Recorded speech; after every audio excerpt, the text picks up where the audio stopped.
후서 제7장 하나님은 자비로운 분이시다를 같이 오늘 나누도록 하겠습니다. 성경 고린도 후서 1장 3절 찬송하리로다. 그는 우리 주 예수 그리스도의 하나님이시요 자비의 아버지시요 모든 위로의 하나님이시며. 자, 오늘 하나님은 자비로운 분이시다라는 것을 이제 고린도 후서 1장 3절에도 나와 있죠. 하나님은 자비의 아버지시오 라고 이렇게 나와 있습니다. 자, 자비는 하나님의 속성입니다. 지금 우리가 하나님의 속성들을 보고 있죠. 하나님은 완전하신 분이다, 무한하신 분이시다, 한계가 없으시다, 공의로운 분이시다, 또 거룩한 분이시다, 이렇게 우리가 선하신 분이시다, 이렇게 속성을 보고 있는데, 하나님의 속성은 우리가 전에도 얘기했듯이 어떤 하나님이 이렇게 무언가를 소유하고 있는 것처럼 사랑도 소유하고 한 부분으로 자비도 소유하고 공의도 소유하고, 이렇게 하나님은 무엇인가를 소유하고 있는 것이 아니라 본질 그 자체, 기본적인 성질이 사랑이시고 자비이시고 공의이시고 선하시고 완전하시고 거룩하시고, 이런 개념으로 우리가 하나님을 바라봐야 된다라는 것을 오늘도 명심하시고 하나님의 자비로운 분에 대한 속성을 같이 나누도록 하겠습니다. 자비는 하나님의 속성이다. 구약의 출애굽기는 하나님의 속성 중 하나가 자비라는 것을 탁월하게 이제 선포하고 있는데요. 출애굽기 34장 4절에서 7절을 제가 읽어보면, 출애굽기 34장 4절에 7절에 이렇게 있죠. 모세가 돌판들을 처음 것과 같이 깎아 만들고 아침에 일찍 일어나 그 두 돌판을 손에 들고 여호와의 명령대로 시내산을 올라가니, 여호와께서 구름 가운데 강림하사 그와 함께 거기 서서 여호와의 이름을 선포하실 때 여호와께서 그의 앞으로 지나시며 선포하시되, 여호와라 여호와라 자비롭고 은혜롭고 노하기를 더디하고 인자와 진실이 많은 하나님이라. 인자를 천대까지 베풀며 악과 과실과 죄를 용서하리라. 그러나 벌을 면제하지는 아니하고 아버지 악행을 자손 3,4대까지 보응하리라 라고 이렇게 기재하고 있습니다. 기록되어 있는데요. 구약의 이제 출애굽기 34장 4절에서 7절과 역대하 5장 13에서 14절은 하나님의 자비를 이렇게 공표하고 있어요. 여호와시는 자비하신 분이다 라고 이렇게 공개적으로 표현하고 있다 이 말이죠. 이미 하나님의 다른 속성에 대해 언급하며 말했지만, 하나님의 자비도 아까 말했듯이 그분이 소유한 그 무엇이 아니라는 것, 본질이라는 것, 소유해서 그것을 지키고 그 소유한 것들을 잃어버리고 그 소유한 것들이 사라지고 이런 것들이 아니기 때문에 하나님의 자비는 그 본질이라는 것을 우리 여러분들이 명심하면서 속성을 들을 때 새겼으면 합니다. 만일 자비가 그분이 소유한 무엇이라면 우리는 그분이 그걸 잃어버리거나 다 써버릴 수도 있다라는 이렇게 추측해 볼 수 있지만, 자비는 하나님의 본질이기 때문에 창조되지 않고 무엇인가에 습득되거나 얻어지거나 만들어지지 않고 창조되지 않은 그 본질적인 것이라는 것을 말하고 있습니다. 이제까지 많은 사람들은 구약에는 엄격함과 율법이 담겨 있고 신약에는 반대로 사랑과 은혜가 드러난다고 이렇게 말을 해왔습니다. 그러나 구약과 신약 모두 하나님의 자비를 선포하지만, 그러니까 구약이나 신약이 모두 하나님의 자비를 선포하지만, 자비라는 단어가 신약에서보다 구약의 4배나 더 많이 나타나고 있습니다.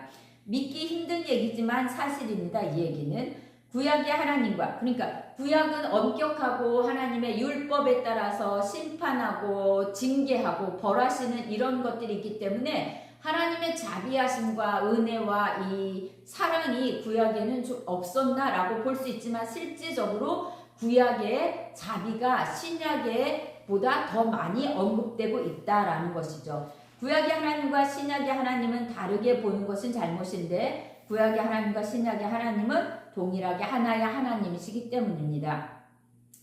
하나님의 선하심은 하나님이 가지신 자비의 원천이다. 그러니까 선하심을 우리가 배웠죠. 선하심에는 자비, 인자, 긍휼, 동정 이러한 모든 것들이 그 선하심 안에 구성이 되어 있는데 들어있는데 선하심 우리가 나눌 때 그 선하심은 하나님이 가지신 자비의 원천이라는 거죠. 그 근원이다.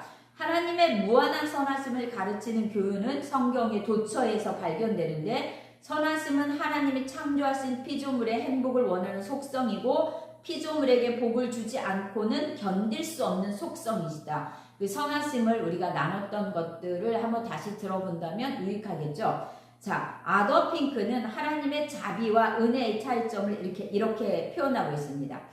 그가 말하기를 자비는 하나님의 선에 근거를 두고 있다. 아까 아더 핑크도 그렇지만 토저 목사님도 아까 선하심은 하나님이 가지신 자비의 원천이라고 말했죠. 자비는 하나님의 선에 근거를 두고 있다. 하나님의 선에서 제일 먼저 나오는 것이 은총인데 이 은총은 높은 사람에게서 받는 특별한 어떤 은혜와 사랑, 그러니까 하나님이 인류에 베푸신 사랑을 은총이라고 할 때 선하심에서 먼저 나온 것이 은총인데 이 은총은 모든 피조물이 피조물의 존재의 이유를 가지며 하나님의 생명을 소유하게 된 것이 은총으로 말미암은 것이다 라는 거죠. 자, 하나님의 선에서 두 번째로 나오는 것은 자비이다. 오늘 나눌 수 있는 그 자비이신 하나님에서 선에서 두 번째로 나오는 것은 자비이다. 이것은 모든 피조물이 죄로 타락했다는 것을 전제하며 이들에게 더 이상 불행한 일이 생겨나지 않도록 하기 위한 하나님의 의도이다 라고 말씀을 합니다. 그러니까 이제 자비가 다음 시간에 은혜도 나누겠지만 왜 자비가 우리에게 자비가 필요한가 라고 할 때에 우리가 아담과 하와로 인해서 타락해서 죄 가운데서 죄의 종노릇하면서 영원한 멸망 가운데 있는 이 죄인이기 때문에 우리에게 하나님의 자비가 필요한 것이고 자비가 우리에게 큰 은혜로 온다라는 것이죠. 그런 측면에서 이 아더 핑크는 자비를 말할 때에 이 세 가지를 구분을 해서 말했는데요. 첫째는 일반적인 하나님의 은총으로서 자비는 하나님이 만드신 이 모든 피조물, 하나님이 창세기 1장에서 만들 때 인간뿐만 아니라 인간 이외의 모든 만든 피조물에게 하나님은 일반적인 은총을 다 베푸십니다. 그래서 인간뿐만 아니라 자연, 세계 이 모든 것들이 하나님이 만드신 것 안에서 행복하고 기쁘고 그 안에서 평안 가운데 살기를 원하시는 거죠. 그 다음에 특별히 또 두 번째로는 두 번째 자비는 하나님의 특별한 은총인데 이 은총은 인간들에게 공통적으로 베풀어진 자비로서 인간은 타락한 본성으로 죄를 행하며 하나님을 거역했죠. 그러나 이들의 죄악에도 불구하고 하나님은 은혜를 베풀어서 삶을 살아갈 수 있도록 하나님을 믿거나 믿지 않거나 모든 사람에게 베푼 이 일반적인 은총인 거죠. 특별한 은총. 그런데 하나님은 세 번째 주권적인 은총이 있습니다. 이 주권적인 은총은 이것은 모든 인간을 위한 은총이 아니라 특별히 하나님께서 택하여서 구원받은 후사에게 주는 자비. 그러니까 아더 핑크는 이 자비를 세 가지로 구분을 했죠. 성경에서 세 가지 구분을 이분은 얘기를 하셨는데 이 모든 피조물에게 주어지는 일반적인 은총, 그 다음 인간에게 부어지는 특별한 은총, 또 하나님의 주권적인 은총, 자비, 구원받은 자에게만 주어지는 이 자비를 이렇게 얘기를 했죠. 자, 계속해서 토저의 이야기를 이렇게 나누면 하나님의 선하심은 하나님의 백성이 기쁨을 누리길 원한다. 또한 하나님은 자신의 원수들이 고통받는 것을 기뻐하지 않으신다. 공의에서도 우리가 나눴듯이 하나님은 공의의 하나님이시지만 결코 그 죄 가운데 있고 사악한 죄인이라고 해서 그들을 멸하시기보다는 그들이 하나님 앞에 하나님이 베푸신 그 은혜, 하나님이 베푸신 그 선하심, 하나님이 베푸신 그 자비로 말미암아 모든 이가 다 하나님의 은혜를 입고 하나님의 구원함을 얻기를 원하신다. 그래서 모든 사람들이, 모든 인류가, 모든 피조물들이 다 그 안에서 기뻐하심을 입기를 원하신다라는 거죠. 이 에스겔서 33장 11절에 보면 주 여호와의 말씀이니라. 나의 삶을 두고 맹세하노니 나는 악인이 죽는 것을 기뻐하지 아니하고 악인이 그의 길에서 돌이켜 떠나 사는 것을 기뻐하노라. 하나님의 근본적인 그 선함은 모든 사람이 하나님 앞에 돌아와 하나님의 베푸신 그 은혜 안에서 살기를 원하신다라는 거죠. 그래서 아무리 악한 자라도 하나님은 그가 죽는 것을 원하지 않는다라는 거죠. 자, 그러면 이제 자비의 의미를 우리가 좀 구체적으로 살펴보도록 하겠습니다. 자비의 의미. 구약에 따르면 자비라는 말에는 몇 가지 의미가 포함되어 있는데요. 다시 말해서 이 말에는 자기를 낮추어 아랫사람을 친절하게 베푼다. 그러니까 우리에게 자비를 베풀어 주세요. 뭐 과거에 임금님 앞에 가서 아니면 지위가 높은 사람에게 가서 우리에게 자비를 베풀어 주세요 라고 할 때 이 자비는 아랫사람에게, 윗사람이 자기보다 낮은 아랫사람에게 친절을 베풀 때에 이 자비의 의미를 이렇게 쓸 수 있겠죠. 또는 불쌍히 여기다, 긍휼히 여기다, 또 적극적으로 긍휼을 베풀다, 이런 의미가 자비의 뜻에 포함되어 있습니다. 하나님은 고통당하는 사람들에게 적극적으로 긍휼을 베푸시는데요.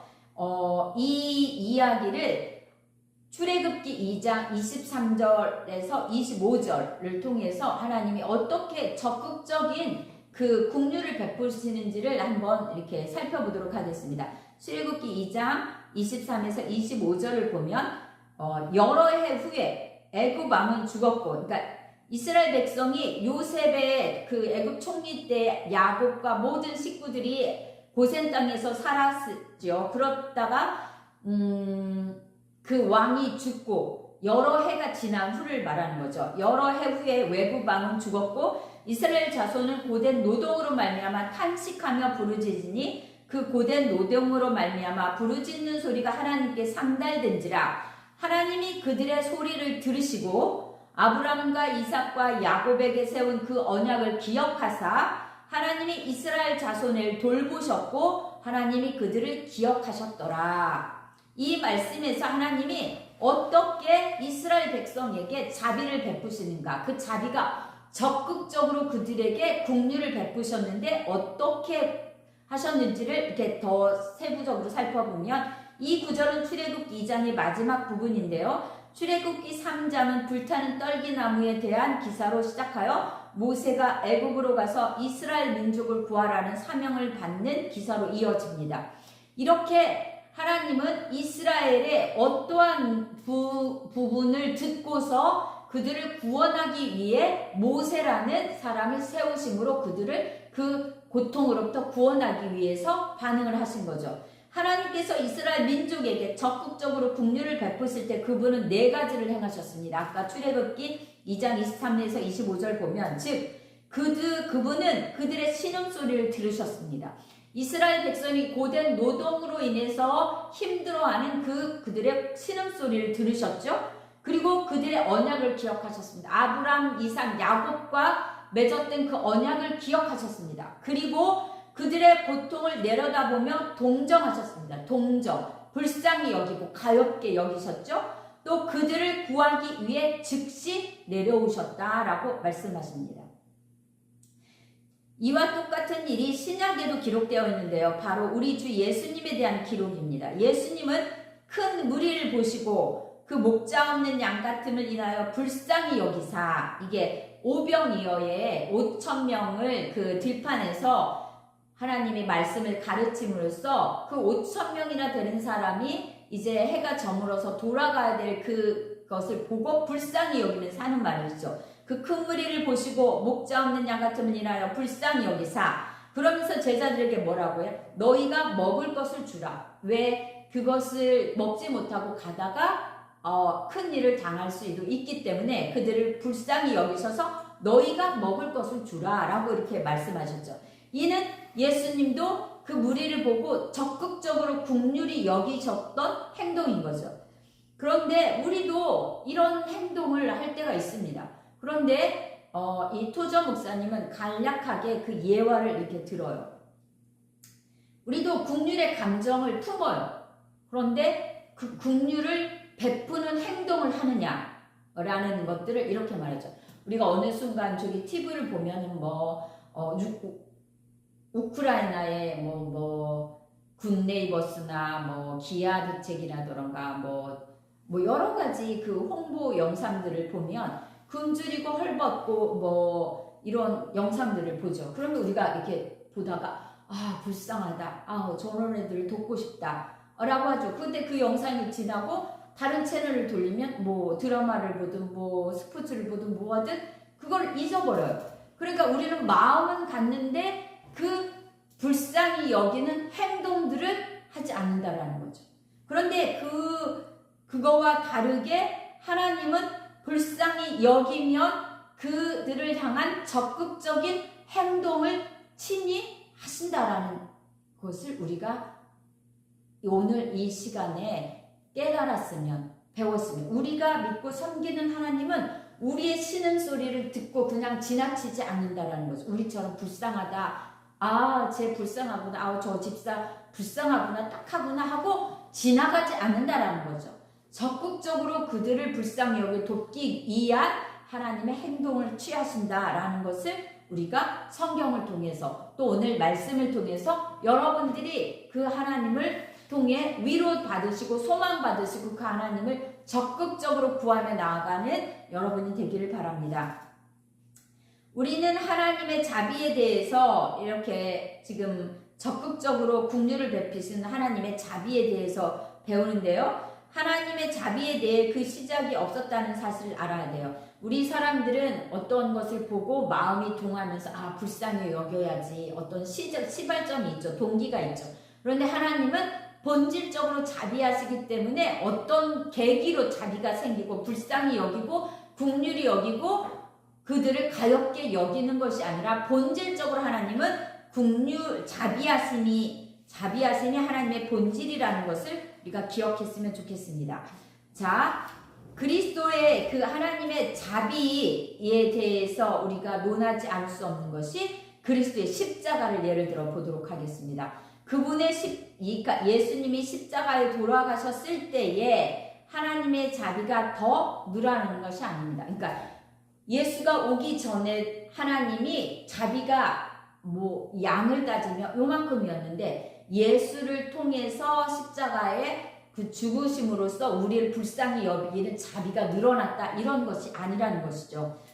하나님의 그 자비는 본래 무한하기 때문에 우리에게 갈보리를 허락하신 것이 하나님의 자비고 갈보리가 우리에게 은혜를 베푼 것이 아니라 하나님의 자비가 없었다면 성육신 구의 린 악이 십자가에 달린 분 그리고 빈 무덤도 없었을 것이다. 그러니까 하나님은 본질적으로 자비하시기 때문에 어떠한 예수 그리스도의 사건을 통해서 자비가 늘어난 것이 아니라 하나님은 그 자비 안에서 때가 참에 예수를 그 이 땅 가운데 육신 입게 하셨고 십자가에 죽게 하시고 다시 부활하게 하셨다라는 것이죠. 그러니까 하나님은 자비가 변함이 없으시다. 지난 시간에도 하나님은 언제나 선하시고 언제나 자비하시고 변함이 없으시다는 것을 우리가 명심했으면 좋겠습니다. 하나님의 이 한없는 자비, 하나님의 자비는 너무나 크기 때문에 온 우주를 그분의 마음 안에 품으실 수 있다. 인간이 행한 그 어떤 일 때문에 그 자비가 줄어든 적은 없다.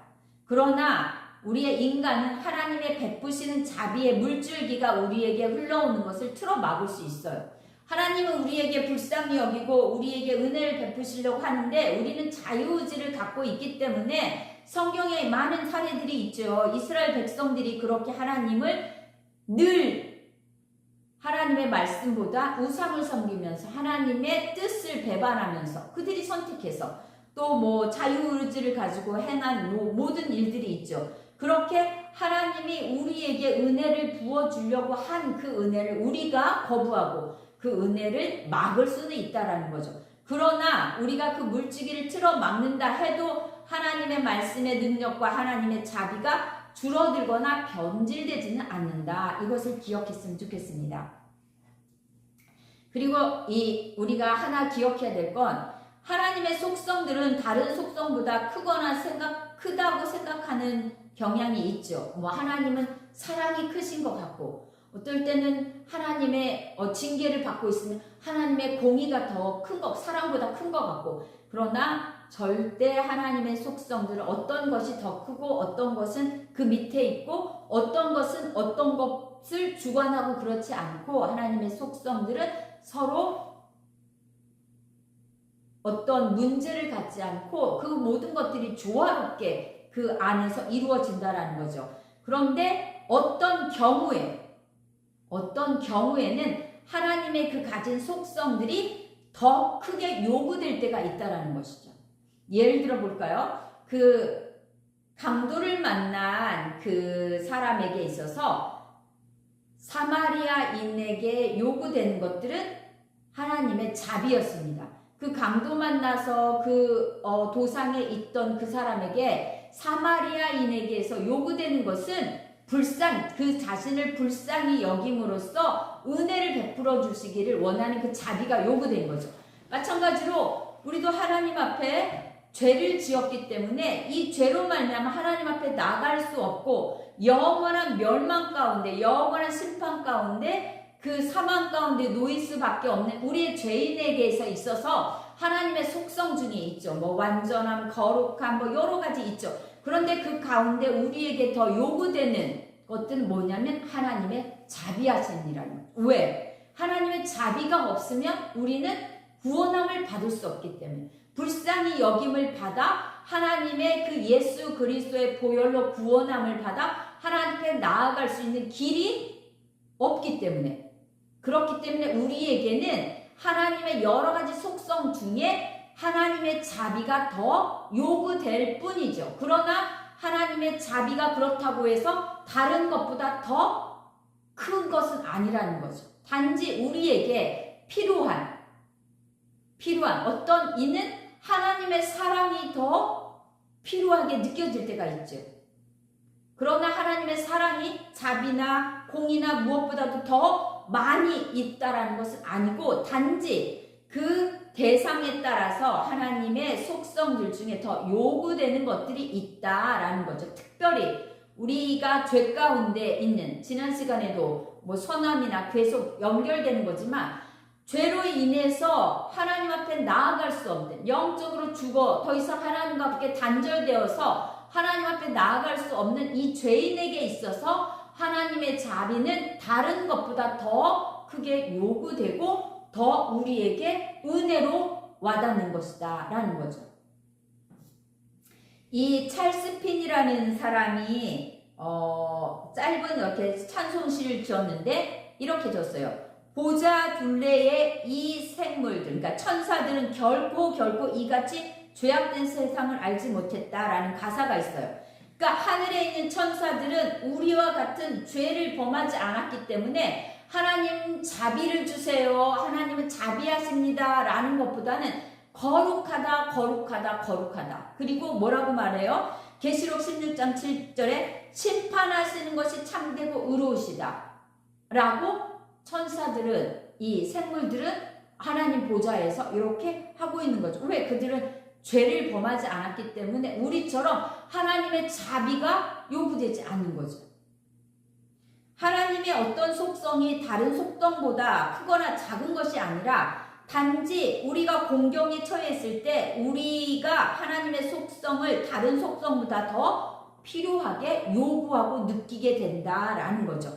그래서 그 은혜를 입은 것, 그 필요한 그 속성을 우리는 찬양하는 거죠. 그래서 어떤 이들은 하나님의 거룩하심이 은혜가 되어서 하나님 앞에 찬양하지만, 어떤 이에게는 자비하신 하나님, 우리에게 은혜를 베푸신 하나님을 생각할 때 한없이 눈물과 감사와 그렇게 나가죠. 또 어떠한 억울한 상황 가운데 있을 때 하나님이 내가 친히 갚을 수 없었던 그 사건에 대해서 친히 개입하심으로 공의를 행해 주신다. 그러면 그 사람은 뭘 또 하나님 앞에 찬양할까요?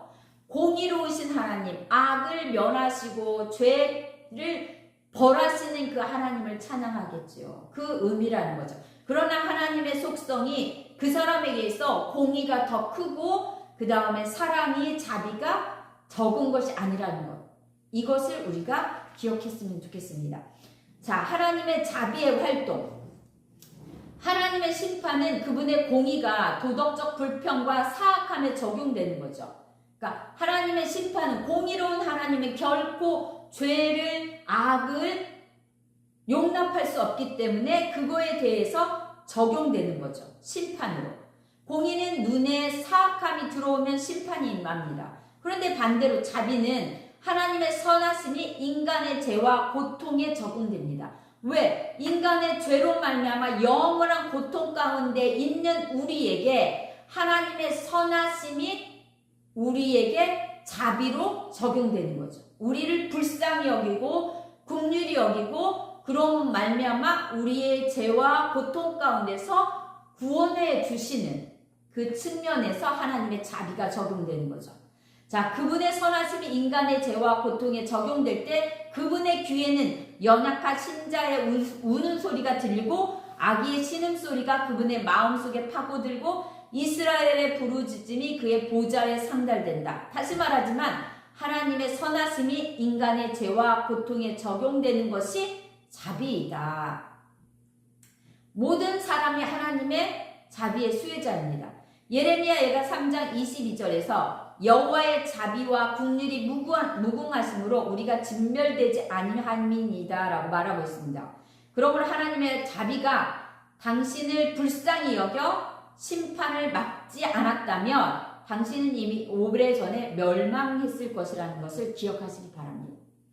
하나님이 아담과 하와 이후에 죄 가운데 있는 것들을 하나님이 용납하지 않으시고 불쌍히 여기지 않으시고 공의 하나님이 그대로 심판했다면 이미 다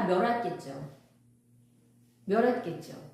이것이 얼마나 은혜인지를 깊이 깨닫는다고 하면 하나님의 그 우리를 향하여 오래 참으심, 그 은혜로 우리가 그 은혜로 말미암아 오늘 하나님 앞에 나아갈 수 있는 존재가 됐다라는 이 크기의 하나님의 은혜를 깨닫는다면 우리는 그 하나님을 부를 때마다 예수 그리스도의 그 십자가를 생각할 때마다 그 하나님의 자비에 감사할 수밖에 없고 그 하나님의 은혜에 눈물을 흘릴 수밖에 없는 존재라는 것들을 여러분이 이 시간을 통해서 이미 알고 있고 그 은혜 안에 하나님 앞에 나아가는 사람이 있지만 그것이 희미해졌고 무감각해졌고 내가 구원받은 이 하나님의 자비하심이 얼마나 큰 것인지에 대해서 감각을 잃어버려서 말로는 입으로는 하나님의 자비하심, 긍휼하심 이런 것들을 찬양하지만 무감각한 것. 이것이 얼마나 안타까운지 오늘 이 시간을 통해서 다시금 그 마음이 회복되고 하나님이 받으시는 그 마음으로 다시금 돌이키는 귀한 시간이 되었으면 좋겠습니다. 하나님은 심지어 잔인한 독재에게도 자비를 베푸십니다. 그런데 하나님의 이 자비는 한시적이에요. 이 땅에 우리가 생명을 가지고 있을 동안 하나님이 예수 그리스도를 통해서 베푸신 그 구원의 길, 그 자비의 길을 그 길로 돌이킬 때에 그들에게 자비가 자비인 것이지 그것을 거부하는 자에게는 공의가 그들에게 영원한 심판과 멸망과 사망으로 부어진다는 것입니다. 우리가 구원은 이 땅에 우리가 생명을 갖고 있을 동안에 구원이지 죽은 다음에는 구원이 없어요. 죽은 다음에 난 구원 받을 수 있다. 그건 착각이죠. 그렇기 때문에 오늘이라고 주어진 이 시간에 우리가 하나님 앞에 구원받고 하나님이 베푸신 그 자비로 말미암아 하나님의 은혜 안에 거하는 이것이 얼마나 귀한가 이것들을 우리가 더 깊이 깨닫기를 바랍니다. 속죄가 없다면 자비는 심판을 막지 못합니다. 예수 그리스도의 속죄가 없다면 그 속죄를 통한 하나님의 그 자비하심이 없다면 심판을 막지 못합니다. 공의의 눈에 사악함이 보이면 반드시 심판이 따라야 한다. 그러나 하나님의 자비는 그리스도를 십자가로 보냈다. 하나님의 계획은 삼위일체의 죄위이신 성자께서 인간으로 와서 죽으심으로 말미암아 공의의 요구를 충족시키면서 인류의 구원의 자비의 문을 여는 것이었습니다. 지난 시간에 공의가 예수 그리스도의 십자가가 우리의 도덕적인 상황을 변화시켜서 하나님 앞에 의로운 자라 칭함을 받고 이신칭이 칭함을 받고 하나님 앞에 나아갈 수 있는 그러한 자로 바뀐 거죠. 그게 예수 그리스도의 속죄죠. 자, 이것이 바로 기독교의 진리입니다. 교회 일을 하고 찬송가를 부르고 헌금을 하나님께 드리기 때문에 천국 가는 것이 아니라 그리스도 안에서 나타난 하나님의 자비 때문에 천국에 갈 수 있다라는 것이죠. 이것이 성경의 가르침입니다.